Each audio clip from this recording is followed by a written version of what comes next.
What's up everyone, welcome back to more Reddit stories about entitled people, crazy people, and everything in between. Hope you're all doing awesome, and as usual, we'll be checking out some more Reddit posts today. So be sure to share your thoughts about today's stories down in the comments, and let's get into it. Entitled Karen gets us suspended for a week. Okay, I work on elevators, and was at this time an apprentice working on service jobs with a mechanic. We'll call him Rick. Now Rick was a really nice guy.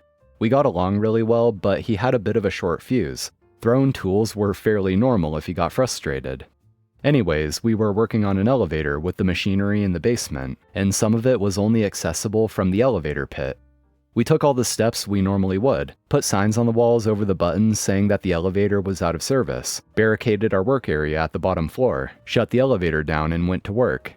Now this elevator had the buttons and doors on the same circuit as the cab lights, which is very unusual for elevators, and we hadn't turned the light switch off because, well, we wanted the lights. Entitled Mom, never found out her name, now comes into play. I'm working in the elevator pit and I hear the elevator doors open, and then hear the mom step in, and the loud noise of the buttons in the cab being hammered. This quickly turned into her banging and then kicking the doors and screaming for help. This progression took less time than it would have taken for me to get a word in edgewise. I, being the nice guy I am, yelled up to her to press the door open button, but as the sign she'd had to move to press the button said the elevator was out of order. A few confused sounding seconds later, the doors open and the mom exits. I'm thinking, okay, no big deal, situation over. Nope. The mom storms down the stairs, pretty fast I'll admit, and starts pounding on the bottom door where we've barricaded off our area. So she's already inside a barrier that's very much there for her safety.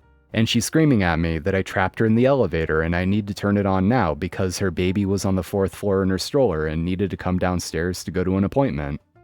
Now Rick and I are, as I've said, pretty nice guys, and if she'd come and asked politely when the elevator would be fixed, he'd probably have sent me to go help her.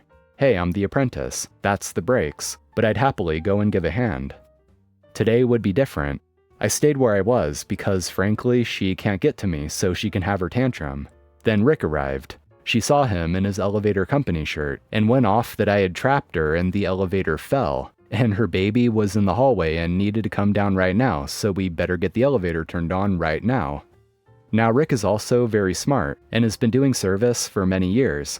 He calmly tells her we can't just turn it on, we have to complete the repairs for safety reasons. The mom goes off again, losing her mind at Rick before using the classic entitled mom phrase, "I want to speak to your supervisor." Rick is prepared for this. You see, Rick is technically his own supervisor, and his business cards say service supervisor on them. So he hands her his own card and walks outside to the van. Of course, she calls him, tells a story that almost resembles what actually happened, which is the last straw for Rick. Don't effing lie to Rick. So he maintains his composure and tells her that our behavior was unacceptable, and that he would be suspending us for a week without pay. After a few minutes, he came in, knocked on the door where I was waiting, so I opened it up. He leaned down and whispered, "Pack up and act angry." So I played along, packed up the tools and carried them to the van, straight past the mom still fuming in the hall. On the way out, she asked Rick what was going on and when the elevator would be back on. Rick looked at her deadpan and said, "Well, I just got suspended for a week, and I'm the only one who can do this job, so in about a week." A week later, we returned and flipped the switch. I had finished while we were waiting for her tantrum to subside. I was written up for abandoning post. To clarify my title, I am not in the military. This takes place when I was 20, working summer jobs while living with my parents to pay for college. I was already working full-time as a waiter at a very fun restaurant that I really enjoyed, but I wanted to make a little extra money, so I got a job as a host at another restaurant. Let's call it Sapphire Wednesdays. I knew immediately that the place was mismanaged, mostly cued in by the manager having a beer at 2 p.m. on a Tuesday during my interview, but my responsibilities as a host were very easy. Seat customers, inform servers, sweep the floor near the front. I had already been working in restaurants since I was 16, so my training was over in about an hour. About a week after I was hired, sometime after lunch but before a dinner rush, there was a car accident in front of the store. A car was sideswiped by a semi and run into a telephone pole on a busy suburban road. I told the server to call 911 and sprinted out across the parking lot to check on the car. Thankfully, the woman in the car was shaken but fine. The truck driver was out of his truck and on the phone with 911, and other drivers had stopped as well. A very nice moment of humanity from folks on their way home from work. I decided that everything was being handled as best as possible, so I went back into the restaurant. I walked back in to find the manager standing at the empty host stand in front of a nearly empty dining room, asking, "Where did you go?" "There was an accident. I went out to make sure everyone was okay." Manager asks, "Why did you feel the need to do that?" "I don't know, jackass, because I'm a human." After a brief back and forth, the manager says he has to write me up for abandoning post. I was too confused and angry to argue, so I told him that was fine. He then reminded me that one more write-up within my first month means I'd be fired. I went home and explained all this to my dad, who was laughing through his anger and suggested I quit and just focus on the other job. I decided he was right, but hatched a plan. Rather than quit, I showed up an hour late to my next shift that the same manager worked. This happened to be Friday night during dinner, and I was the only host scheduled. The manager was furious that he had to get out of the office and do actual work, so when I walked in, he saw me and immediately began berating me. I asked if I was going to get written up for this, to which he replied, in front of a crowd of customers, I might add, "You bet your ass you're getting written up." "Oh no, I guess I'm fired then. See ya." I went home and drank whiskey and smoked a cigar with my dad on the back porch to celebrate. The camera was stolen? Okay, I'll file a police report. I do marketing for a general contractor in the US. Part of my job requires me to organize the installation of cameras on the job site, mainly for marketing purposes like time lapses and stuff like that. My boss lives near the site that I was setting up the camera for and offered to drop the camera off on his way into work the next day. The next day he texts me to confirm where he dropped it off, and also notified the site superintendent, boss of the site.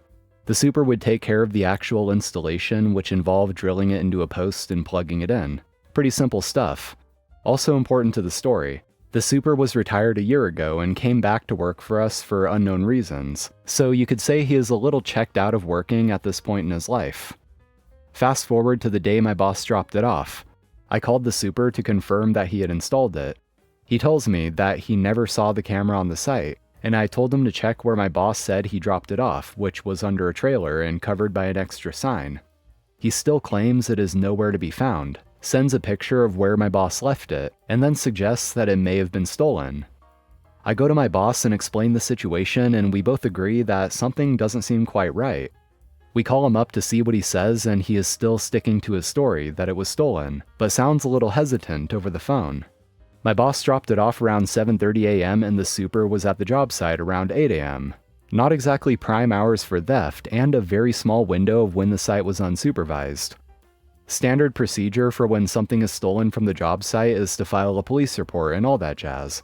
I also called the camera provider to see if there was any way to GPS track the camera. Unfortunately, there was not, but the super doesn't need to know that. Me and my boss agree to craft up some beautiful BS in an email to see if anything happens. We said that we will follow standard procedure and file a police report for the camera.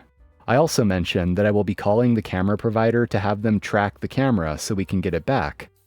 The next morning he calls me back and says that he found the camera in the woods, on the edge of the job site, and blamed one of the subcontractors for moving it. He probably dropped a load in his pants when he read the words GPS tracking and covered his tracks. I think he was either trying to sell the camera or just really didn't want to install it. Since then, the camera has been installed after bugging the same super for about a month. Nothing ever came of the suspected theft due to lack of evidence, and the super still works here. Neighbor called the cops on me for moving her trash can from blocking my driveway so I could back out. Previously, a cop told her that she couldn't block my driveway with their car, so now she is purposely blocking my driveway with their trash cans.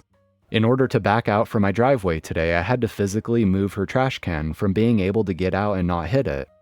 Next thing I know, later on while I'm at Starbucks, I see 2 police at my front door. No card or anything was left, and I am still in complete shock. And in the comments, OP posted a screenshot of their security cam of when the cops arrived, saying there were 5 of them. I am genuinely shocked and confused. I had to move her trash can in order to exit my driveway, and I moved them to her curb. due to the fact she filed a false trespass warning on me where the cop even said he knows I've never been on her property. And she didn't have any proof, but anyone can do a trespass warning, he said to someone. Does anyone know why this person is doing this to me and trying to file fake stuff on me, or is she just mentally ill? I literally have never spoken one word to her, and I'm a 29-year-old female living alone / mind my own business. I don't know why she hates me and is targeting me every day, it seems like. Fine me a parking ticket when I have proof of purchase? My mate tested positive for COVID, so I did the proper thing of canceling my holiday and isolating for 2 weeks. This was right at the start before self-testing was available, so I just followed the guidelines. It was a very cold fortnight, so cold that at some point the adhesive on my parking permit fell from the windscreen into the footwell. When I finally return to the world, I go to my van and see a parking ticket for the previous night. My van hadn't moved in 2 weeks, and the same parking attendant every day just following the rules hits me with a £75 fine. I call the company up and get them to check their payment record. My £25 per month permit was in date, and they have my vehicle details. They told me the rules on the signs are clear, and if you don't display a ticket, you will receive said fine. No ifs or buts. I tried to fight it further and further, going nowhere. With my stubbornness, it ended up costing me nearly £200. Then it dawned on me. If they're not checking a system and just looking for a permit, why am I still paying for it? I called up and canceled my monthly renewal and kept hold of the permit. That was about 21 months ago.